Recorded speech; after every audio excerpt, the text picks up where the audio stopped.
Hi all, എല്ലാവർക്കും my not ബുക്കിലേക്ക് സ്വാഗതം. ഇന്ന് നമ്മൾ ഡിസ്കസ് ചെയ്യാൻ പോകുന്നത് മലയാളം വ്യാകരണം മുൻവർഷ ചോദ്യപേപ്പറിലൂടെ എന്ന സീരീസിൻ്റെ പാർട്ട് 3 ആണ്. ഈ ഒരു ഇതിൻ്റെ PDF താഴെ ഡിസ്ക്രിപ്ഷനിൽ കൊടുക്കുന്നതാണ്. അതുപോലെ www.bibimohan.com പോയാൽ നിങ്ങൾക്ക് ബാക്കി നോട്ട്സും മെറ്റീരിയൽസും ഒക്കെ ലഭിക്കുന്നതുമായിരിക്കും. ഓക്കെ, ഇനി എഞ്ചിനീയറിംഗ് കോമ്പറ്റേറ്റീവ് എക്സാംസിന് പ്രിപ്പയർ ചെയ്യുന്നവരാണെങ്കിൽ www.blogspot.com അതിന് നോട്ട്സും ലഭിക്കുന്നതാണ്.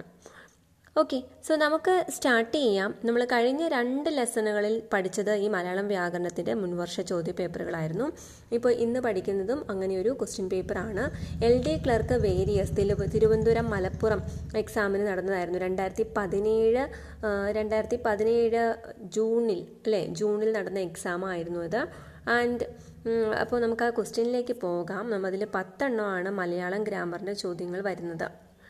ഇതിൽ ആദ്യത്തെ ചോദ്യം നമ്മൾ അതിൽ ഡിസ്കസ് ചെയ്തിരുന്നു ലാസ്റ്റ് ലെസണിൽ, അതുകൂടി ഇതിൽ ഇൻക്ലൂഡ് ചെയ്തിട്ടുണ്ട്. താഴെ കൊടുത്തിരിക്കുന്നതിൽ തദ്ധിതത്തിന് ഉദാഹരണമായി വരുന്ന പദമേത്? തദ്ധിതം എന്താണ്? തദ്ധിതം എന്ന് വെച്ച് കഴിഞ്ഞാൽ നാമത്തിൽ നിന്നോ നാമവിശേഷണത്തിൽ നിന്നോ ഉണ്ടാകുന്ന നാമമാണ് തദ്ധിതം. അപ്പോൾ മലയാളം ഗ്രാമർ ലെസണിൽ തദ്ധിതവും അങ്ങനെ എല്ലാ ഗ്രാമർ സെഷൻസും ഇൻക്ലൂഡ് ചെയ്തുള്ള ക്ലാസ്സുകളുണ്ട്.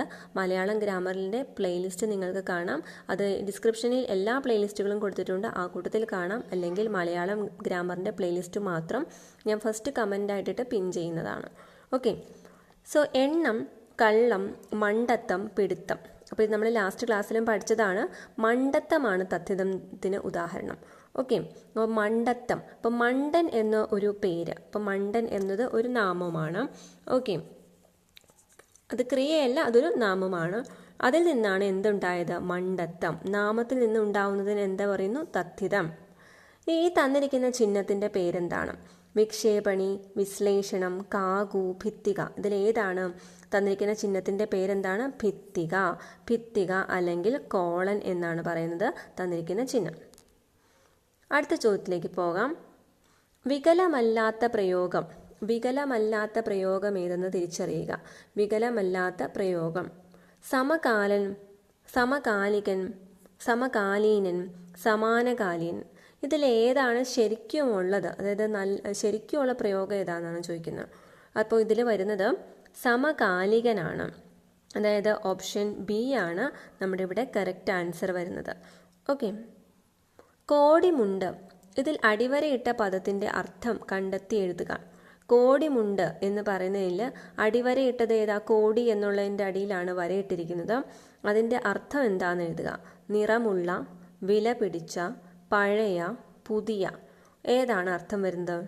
കോടിമുണ്ട് എന്നതിൻ്റെ അർത്ഥം എന്താണ്? പുതിയ മുണ്ട് എന്നാണ്, പുതിയ. അടുത്ത ചോദ്യം, ധനാശി പാടുക എന്ന ശൈലിയുടെ അർത്ഥം വരുന്ന രൂപമേത്?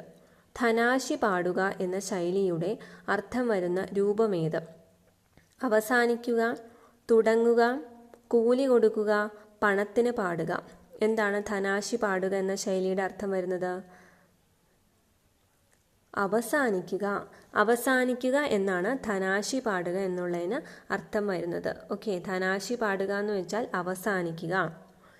ഉമ്മാച്ചുവിലെ കഥാപാത്രമായി വരുന്നത് ആര്? ഉമ്മാച്ചുവിലെ കഥാപാത്രമായി വരുന്നത് മായൻ, കോരൻ, വിശ്വം, ചുടലമുത്തു. ഇതിലാരാണ് ഉമ്മാച്ചുവിലെ കഥാപാത്രമായിട്ട് വരുന്നത്? ഓപ്ഷൻ എ ആണ് കറക്റ്റ് ആൻസർ. മായനാണ് കറക്റ്റ് ആൻസർ. ഓക്കെ, ഇതിൽ മാർക്ക് ചെയ്യാം മായൻ, ഇതിൽ അവസാനിക്കുക. അടുത്ത ചോദ്യം, ആശാമേനോൻ എന്ന തൂലികാ നാമത്തിൽ അറിയപ്പെടുന്നത് ഏത് എഴുത്തുകാരനാണ് ആശാമേനോൻ എന്നറിയപ്പെടുന്നത്?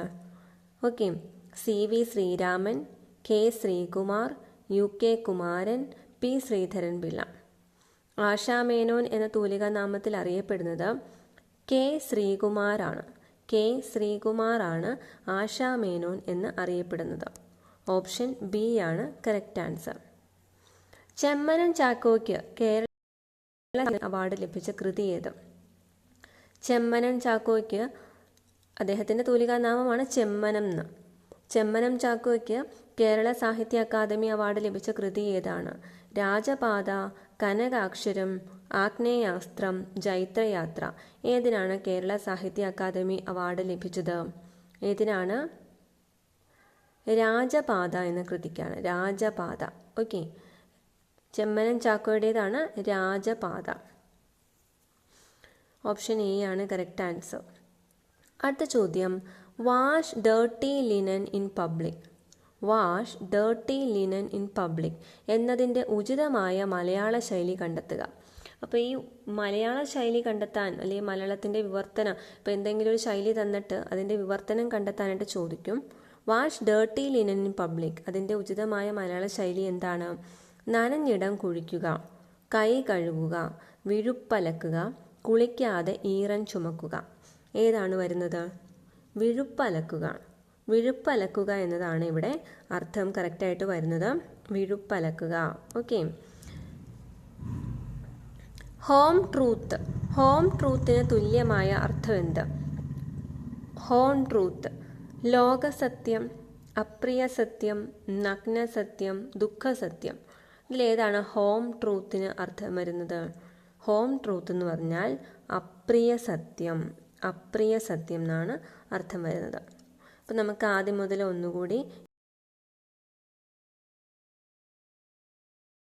നമ്മൾ പറഞ്ഞത് തഥിതമായിരുന്നു. തഥിതത്തിന് ഉദാഹരണം വരുന്ന ഏതാണ്? മണ്ടത്തം. ഈ തന്നിരിക്കുന്ന ചിഹ്നത്തിൻ്റെ പേരെന്താണ്? ഇത് ഭിത്തിക. കാകു എന്ന് പറഞ്ഞാൽ ഇങ്ങനെ ക്വസ്റ്റ്യൻ മാർക്കിനാണ് കാകു എന്ന് പറയുന്നത്. വികലമല്ലാത്ത പ്രയോഗം ഇതിൽ സമകാലികനാണ്. കോടിമുണ്ട്. ഈ കോടി എന്നുള്ളതിൻ്റെ അർത്ഥം വരുന്നത് എന്താണ്? പുതിയ. പുതിയ മുണ്ട് എന്നാണ് അർത്ഥം വരുന്നത്. ധനാശി പാടുക എന്ന ശൈലിയുടെ അർത്ഥം അവസാനിക്കുക. ഉമ്മാച്ചൂലെ കഥാപാത്രമായിട്ട് വരുന്നത് ആര്? മായനാണ് ഉമ്മാച്ചൂലെ കഥാപാത്രമായിട്ട് വരുന്നത്. ആശാമേനോൻ എന്ന തൂലികാനാമത്തിൽ അറിയപ്പെടുന്നത് കെ ശ്രീകുമാറാണ്. കെ ശ്രീകുമാർ. ചെമ്മനം ചാക്കോക്ക് കേരള സാഹിത്യ അക്കാദമി അവാർഡ് ലഭിച്ചത് രാജപാത എന്ന കൃതിക്കാണ്. Rajapatha. Wash dirty linen in public എന്നതിൻ്റെ ഉചിതമായ മലയാള ശൈലി കണ്ടെത്തുക. നനഞ്ഞിടം കുഴിക്കുക, കൈ കഴുകുക, വിഴുപ്പലക്കുക, കുളിക്കാതെ ഈറൻ ചുമക്കുക. Wash dirty linen in public എന്ന് വെച്ചാൽ വിഴുപ്പലക്കുക എന്നാണ് അർത്ഥം. ഹോം ട്രൂത്തിന് തുല്യമായ അർത്ഥം ഏത്? ഹോം ട്രൂത്തിന് തുല്യമായ അർത്ഥം അപ്രിയ സത്യം എന്നാണ്. അപ്രിയ സത്യം. ഇനി ഒരു കാര്യം കൂടി പറഞ്ഞോട്ടെ.